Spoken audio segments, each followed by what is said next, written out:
Hello friends, GK गुरु जी अड्डा के YouTube platform पे मैं शैलेश आप सभी का हार्दिक स्वागत करता हूँ। प्यारे साथियों, जैसे कि आप सभी को पता होगा, आपका सीटेट का एग्ज़ाम 7 जुलाई को होगा। उसी को ध्यान में रखते हुए लगातार एनसीईआरटी की आपकी क्लासेस चलाई जा रही हैं। आज हम लोग क्लास 8th ज्योग्राफी की क्लास शुरू करेंगे और पहला चैप्टर है संसाधन। अगर आप लोग चैनल पर नए हैं तो सबसे पहले चैनल को सब्सक्राइब कर लीजिएगा, वीडियो को लाइक और शेयर कर दीजिएगा। अपने साथ एक कॉपी और एक कलम लेकर के बैठिएगा, जो भी चीज़ें इंपॉर्टेंट होंगी उनको मैं बताता जाऊँगा, आप लोग नोट करते हुए चलिएगा, ठीक है। अब चलिए चलते हैं अपने पहले टॉपिक पर और पहला टॉपिक देखते हैं क्या कह रहा है। चलिए, कह रहा है, मोना और राजू अपना घर साफ करने में अम्मा की मदद कर रहे थे। इन सभी चीज़ों को देखो, कपड़े, बर्तन, अनाज, कंघा, शहद की बोतल, किताबें, इनमें प्रत्येक उपयोगी है। मोना ने कहा, इसीलिए ये महत्वपूर्ण है। अम्मा ने कहा, ये संसाधन है। संसाधन क्या है? अम्मा से राजू ने प्रश्न पूछा। अम्मा ने बताया, प्रत्येक वस्तु जिसका उपयोग आवश्यकताओं को पूरा करने के लिए किया जाता है वह संसाधन है। प्रत्येक वस्तु जिसका उपयोग आपकी आवश्यकताओं को पूरा करने के लिए किया जाएगा वही संसाधन है। अपने चारों ओर देखिए, निरीक्षण कीजिए, आप संसाधनों के विविध प्रकारों को पहचानने में सक्षम होंगे। आप प्यास लगने पर जो जल पीते हैं, आप अपने घर में जिस विद्युत का उपयोग करते हैं, स्कूल से घर पहुंचने के लिए उपयोग किया गया रिक्शा, पाठ्य पुस्तक जिसका उपयोग आप अध्ययन के लिए करते हैं, ये सभी संसाधन हैं। आपके पिता ने आपके लिए नाश्ता तैयार किया, उन्होंने जिन ताज़ी सब्जियों का उपयोग किया वे भी एक संसाधन हैं। जल, विद्युत, रिक्शा, सब्जियां, पाठ्य पुस्तक, सभी से कुछ एक जैसा क्या है? उनमें से सभी वस्तुओं का उपयोग आपके द्वारा किया गया है, इसीलिए वे उपयोगी हैं। एक वस्तु अथवा पदार्थ की उपयोगिता अथवा प्रयोज्यता उसे एक संसाधन बनाती है। चलिए आगे देखते हैं। कह रहा है कि राजू अब जानना चाहता है कि कोई वस्तु संसाधन कैसे बनती है। अम्मा ने बच्चों को बताया, वस्तुएं उस समय संसाधन बनती हैं जब उनका कोई मूल्य होता है। तो कोई भी वस्तु है, उस वस्तु को संसाधन के रूप में तभी माना जाएगा जब उसका कुछ क्या हो जाएगा, मूल्य। तो याद रखिएगा, इसका प्रयोग अथवा उपयोगिता इसके मूल्य प्रदान करते ही सभी संसाधन मूल्यवान होते हैं, अम्मा ने कहा। अब मूल्य का अर्थ महत्व होता है। कुछ संसाधनों का आर्थिक मूल्य होता है जबकि कुछ संसाधनों का आर्थिक मूल्य नहीं होता। उदाहरण, धातुओं का आर्थिक मूल्य होता है लेकिन एक मनोरम भूदृश्य का आर्थिक मूल्य नहीं होता है, परंतु ये दोनों संसाधन महत्वपूर्ण हैं, मनुष्य की आवश्यकताओं को पूरा करते हैं। कुछ संसाधन समय के साथ आर्थिक रूप से मूल्यवान हो सकते हैं। आपकी दादी के घरेलू नुस्खों का आज कोई वाणिज्यिक मूल्य नहीं है, लेकिन यदि वे पेटेंट करने के लिए उपरांत मेडिकल फॉर्म द्वारा बेचे जाते हैं तब वे आर्थिक रूप से मूल्यवान हो जाते हैं। ये न्यू एनसीईआरटी है 2023-24 की शब्दावली। पेटेंट का मतलब है, इसका तात्पर्य किसी विचार अथवा आविष्कार पर एकमात्र अधिकार से होता है, याद रखिएगा, ठीक है।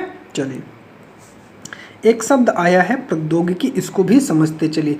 किसी कौशल करने अथवा वस्तु बनाने में नवीनतम ज्ञान का अनुप्रयोग ही प्रौद्योगिकी कहलाता है। आपसे क्वेश्चन पूछा जा सकता है। समय और प्रौद्योगिकी दो महत्वपूर्ण कारक हैं जो पदार्थों को संसाधन में परिवर्तित कर सकते हैं। दोनों लोगों की आवश्यकताओं से संबंधित हैं। लोग स्वयं ही इसे सबसे महत्वपूर्ण संसाधन हैं। ये लोगों के विचार, ज्ञान, आविष्कार और खोज ही हैं जो और अधिक संसाधन की रचना करते हैं। प्रत्येक खोज अथवा आविष्कार से बहुत से अन्य खोज एवं आविष्कार होते हैं। आग की खोज से खाना पकाने की पद्धति एवं अन्य प्रक्रियाओं का प्रचलन हुआ है, जबकि पहिए के आविष्कार से अंततः परिवहन की नवीनतम विधियों का विकास हुआ। जल विद्युत बनाने की प्रौद्योगिकी ने तेजी से बहते हुए जल से ऊर्जा उत्पन्न करके उसे एक महत्वपूर्ण संसाधन बना दिया, याद रखिएगा, ठीक है।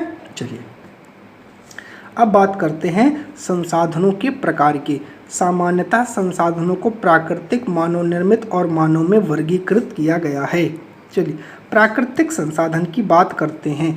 जो संसाधन प्रकृति से प्राप्त होते हैं और अधिक संशोधन के बिना उपयोग में लाए जाते हैं प्राकृतिक संसाधन कहलाते हैं। जैसे वायु है, नदी है, झील का जल है, मृदा है, खनिज है, सभी प्राकृतिक संसाधन हैं। इन संसाधनों में बहुत से प्रकृति के निःशुल्क उपहार हैं और सीधे ही उपयोग में लाए जा सकते हैं। कुछ परिस्थितियों में प्राकृतिक संसाधन का सबसे अच्छी तरह से उपयोग करने के लिए औजारों और प्रौद्योगिकी की आवश्यकता होती है। अब आपको खेती तो मिल गई है, लेकिन इसमें मशीन लगा करके ही तो इसकी गुड़ाई, निराई, बुआई की जा सकती है ना। प्राकृतिक संसाधनों को विस्तृत रूप से नवीकरणीय और अनवीकरणीय संसाधनों में विभाजित किया जा सकता है। तो आपके जो प्राकृतिक संसाधन हैं इनके दो भाग हैं। नवीकरणीय संसाधन वे संसाधन हैं जो शीघ्रता से नवीकृत अथवा पुनः पूरित हो जाते हैं, पुनः उनको बनाया जा सकता है। इनमें से कुछ असीमित हैं और इन पर मानवीय क्रियाओं का प्रभाव नहीं होता, जैसे सौर और पवन ऊर्जा। लेकिन फिर भी कुछ नवीकरणीय संसाधन जैसे जल, मृदा और वन का लापरवाही से किया गया उपयोग उनके भंडार को प्रभावित कर सकता है।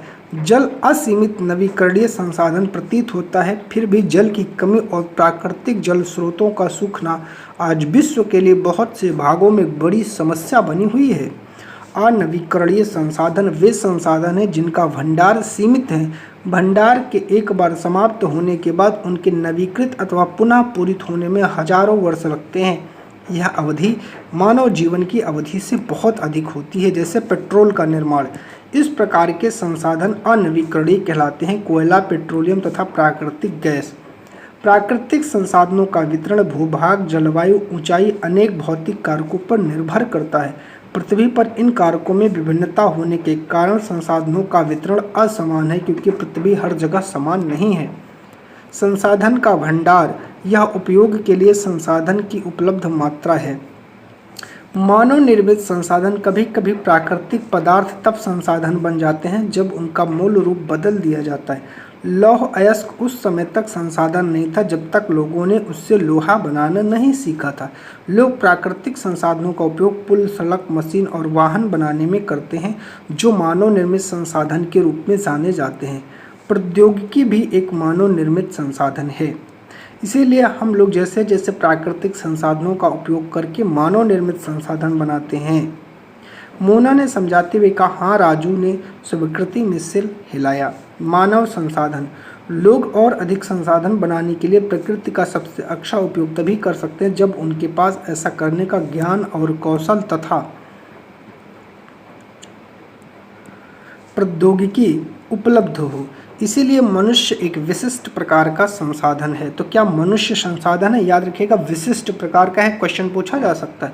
लोग मानव संसाधन, अतः लोग मानव संसाधन हैं। शिक्षा और स्वास्थ्य लोगों को बहुमूल्य संसाधन बनाने में मदद करते हैं। अधिक संसाधनों के निर्माण में समर्थ होने के लिए लोगों की कौशल में सुधार करना मानव संसाधन विकास कहलाता है।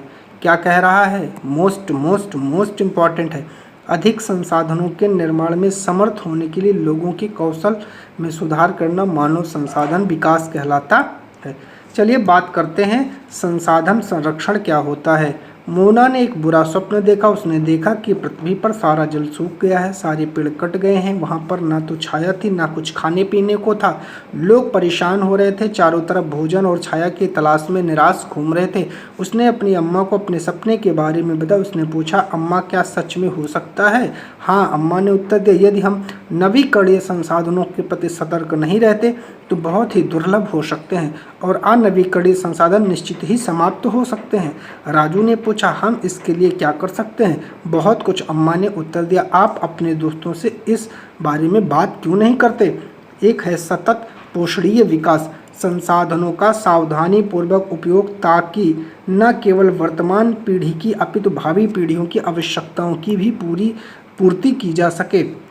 संसाधनों का सतर्कता पूर्वक उपयोग करना, उन्हें नवीकरण के लिए समय देना संसाधन संरक्षण कहलाता है। संसाधनों का उपयोग करने के लिए आवश्यकता और भविष्य के लिए उनके संरक्षण में संतुलन बनाए रखना है सतत पोषणीय विकास कहलाता है। संसाधनों के संरक्षण के अनेक तरीके हैं।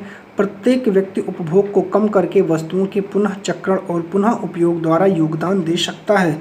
अंततः यह एक विभिन्नता बनाता है क्योंकि सभी जीवन एक दूसरे से जुड़े हैं।